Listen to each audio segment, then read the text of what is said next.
Hero Vishal త్వరలోనే ఓ ఇంటివాడు కాబోతున్నాడు. తెలుగువాడైన తమిళంలో star హీరోగా ఎదిగిన విశాల్ ఇండస్ట్రీ పాలిటిక్స్లో కూడా రాటుదేలిపోయాడు. విశాల్ హీరో మాత్రమే కాదు, నిర్మాతల మండలి అధ్యక్షుడిగాను, నడిగర్ సంఘం సెక్రటరీగాను వ్యవహరిస్తూ కాలీవుడ్ వర్గాల్లో కీలక పాత్ర పోషిస్తున్నాడు. అయితే విశాల్ ముక్కుసూటి మనస్తత్వం కారణంగా ఎంతోమంది శత్రువులుగా మారారు. అయినా కానీ తెలుగుడి పౌరుషం చూపిస్తూ విశాల్ ఇప్పటికీ తమిళనాడు సత్తా చాటుతున్నాడు.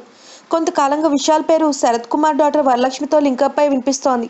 ఇద్దరు ప్రేమలో పడ్డారని, త్వరలోనే పెళ్లని బాగానే ప్రచారం జరిగింది. కానీ విశాల్ తండ్రి ప్రముఖ వ్యాపారవేత్త నిర్మాత జీకే రెడ్డి ఈ వార్తలకు తెరదించారు. అనీషా రెడ్డి అని హైదరాబాద్ అమ్మాయితో విశాల్ పెళ్లంటే అసలు విషయం చెప్పారు. మొదట్లో ఇది పెద్దలు కూర్చున్న వివాహమే అనుకున్నారు. కానీ ఆమెతో ఏడాది కాలంగా విశాల్ ప్రేమలో ఉన్నట్టు తెలుస్తోంది. మరికొన్ని రోజుల్లో విశాల్ అనీషాలకు నిశ్చితార్థం జరగనుంది. ఫిబ్రవరి 2 తర్వాత ఎంగేజ్మెంట్ ఉంటుందని, బహుశా ఆగస్టులో తాము పెళ్లి చేసుకునే అవకాశాలు ఉన్నాయని విశాల్ తెలిపాడు. చెన్నైలో నడిగర్ సంఘం బిల్డింగ్ నిర్మాణం పూర్తయితే గానీ పెళ్లి చేసుకోనని విశాల్ అందరు నటీనటుల ముందు శపథం చేసిన సంగతి తెలిసిందే.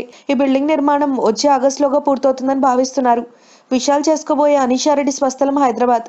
ఆమె తండ్రి పేరు విజయరెడ్డి, తల్లి పేరు పద్మజ. విజయరెడ్డి హైదరాబాద్లో పేరు మోసిన వ్యాపారవేత్త. 1000 కోట్ల టర్నోవర్ ఇచ్చే వ్యాపారాలున్నాయి. విశాల్ అనీషాలకు ఇంతకుముందే పరిచయం కాగా పరిచయం ప్రేమగా మారింది.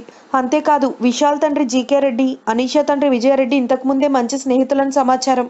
If you like the video, please like us and subscribe Tollywood Nagar.